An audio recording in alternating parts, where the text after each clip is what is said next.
Hi everyone, welcome to today's presentation. Today we will learn what are the derivatives of trigonometric functions. In the previous lecture, we have learned the general formulas, or you can say the general rule of derivatives, and I hope that you have memorized them. Today we will see what are the derivatives of trigonometric functions. With those rules, you also have to memorize the derivative of trigonometric functions. It will help you in solving the questions easily and quickly. So, what are the trigonometric functions? Sin x, cos x, tan x, cosecant x, secant x, and cot x are the trigonometric functions. And the derivatives are given. So, the derivative of sin x is equals to cos x. The derivative of cos x is equals to minus sin x. The derivative of tan x is equals to secant x. The derivative of cosine, or you can say cosecant x, is equals to minus cosecant x cot x. And the derivative of secant x is equals to secant x tan x. One trigonometric function is not given here. That function is cot x. So the derivative of cot x is equals to minus cosecant square x. So these are the derivative of trigonometric functions. You should memorize them, and they are not so difficult. Now we will see that either our guesses are true or not. So I will do one proof for you, and with that proof you can do the other easily. Now let's confirm that if f of x is equal to sin x, then f prime of x is equal to cos x. We will see if sin x is a function, then the derivative of this function is equal to cos x. So before we start, you should know that every trigonometric function is continuous and defined in its domain. So here we have the graph of sin x. This is the graph of sin x, and you can see that this is defined from -1 to +1. Between -1 and +1, this graph is defined everywhere. So this is the domain of this sine function. The domain of sine function is from -1 to +1, and within this domain the sine function is continuous everywhere. So let's start. From the definition of the derivative, we know the definition of derivative. We can prove this, that the derivative of sin x is equals to cos x. What is the definition of derivative? F prime of x is equals to limit h approaches to 0 f of x plus h minus f of x over h. This is the definition of derivative, and here f of x is equals to sin x, so it will become limit h approaches to 0 sin x plus h minus sin x over h. Here we can open this by using the formula of sin alpha plus beta. If x is equals to alpha and h is equals to beta, then it will become limit h approaches to 0 sin x cos h plus cos x sin h minus this sin x as it is whole divided by h, sin alpha cos beta plus cos alpha sin beta. Now we will rearrange it. We will write this sin x right here. So it will become sin x cos h minus sin x plus cos x sin h whole divided by h. Now from here we can break the LCM. So it will become limit h approaches to 0 sin x cos h minus sin x over h plus cos x sin h over h. And here you can see we can take this sin x as common. So it will become sin x into cos h minus 1 whole divided by h plus cos x as it is sin h over h. Now by using the laws of limits, we can write it like this: limit h approaches to 0 sin x into cos h minus 1 over h plus limit h approaches to 0 cos x into sin h over h. we can again use the laws of limit, and we can write this expression like this. So it will become limit h approaches to 0 sin x dot limit h approaches to 0 cos h minus 1 whole divided by h plus limit h approaches to 0 cos x into limit h approaches to 0 sin h over h. Now this is the simplified equation, and here we have four limits. Now two of these four limits are very easy to evaluate.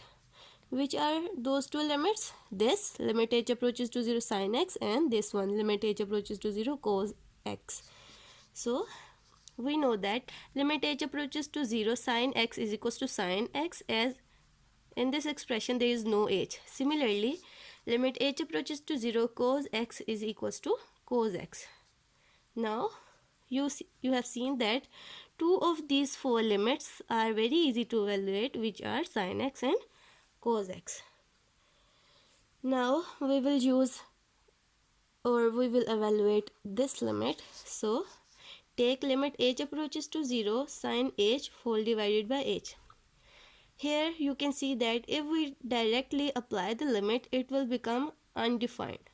So for finding or evaluating this limit, we have to use some rules or theorems. So we can solve this by using the Squeeze theorem.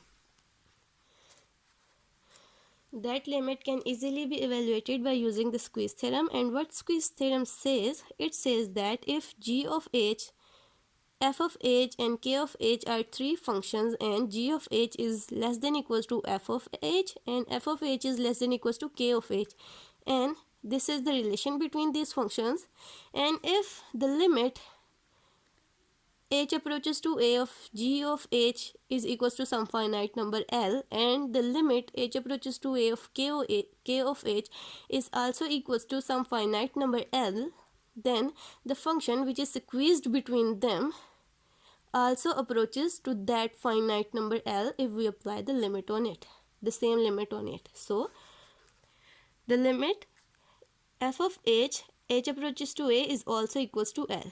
Squeeze theorem says that if the limit of these two functions is same, then the function which is squeezed between them, the limit of this function is also equals to that limit.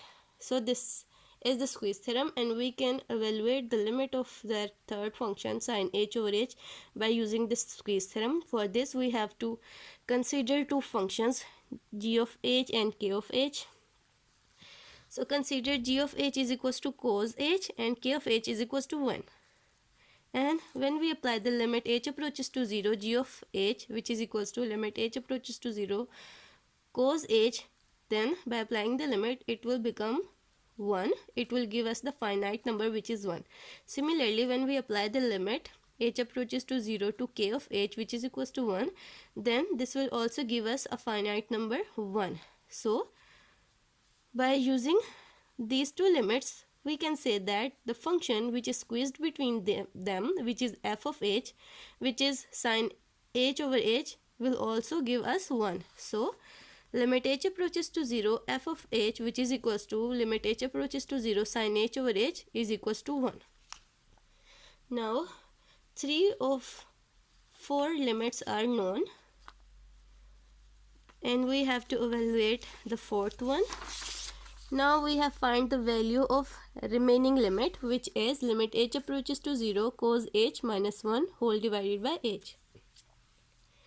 Now how can we solve it? If we directly apply the limit, it will also become undefined. So we have to simplify it by using some rules or definitions. So we can rationalize it. Then for rationalizing it, we can multiply and divide the whole function with cos h plus 1. So it will become limit h approaches to 0 cos h minus 1 whole divided by h multiplied by cos h plus 1 divided by cos h plus 1.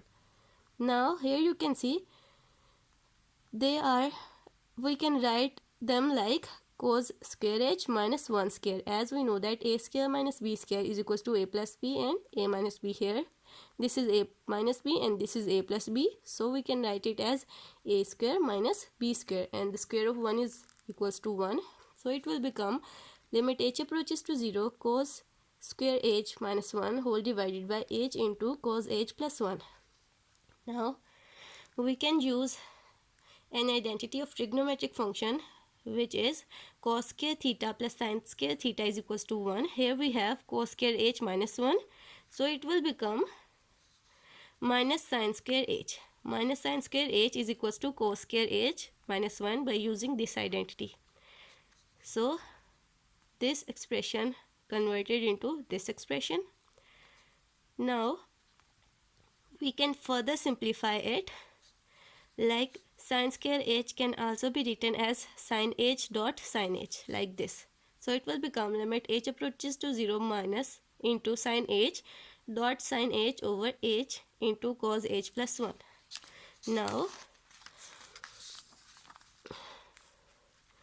Now we can write that expression like this, minus limit h approaches to 0 sin h over h dot sin h over cos h plus 1.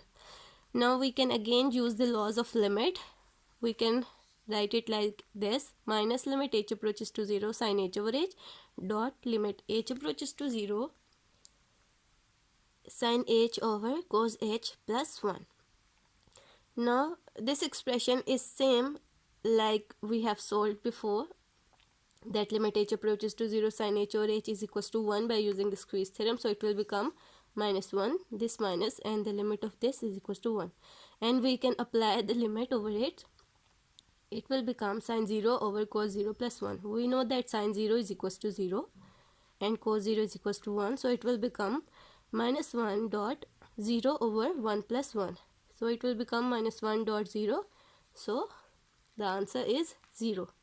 So now we have find the value of remaining limit, which is equals to 0. Now we will put all those values which we have find in the equation.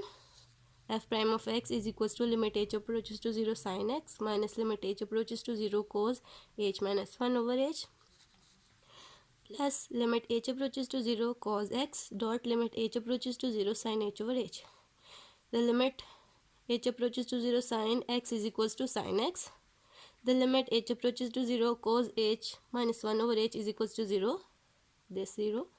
Limit h approaches to 0 cos x is equals to cos x, and the limit h approaches to 0 sin h over h is equals to 1 by using the squeeze theorem. So it will become 0 plus cos x, so the derivative of the function is equals to cos x. So we have proved that if sin x is a function, trigonometric function, then the derivative of sin x is equals to cos x. So this is how we have proved that the derivative of sin x is equals to cos x. Similarly, you can prove the other identities by using the same steps. If you have any problem, then you can write me in the comment section. Thank you.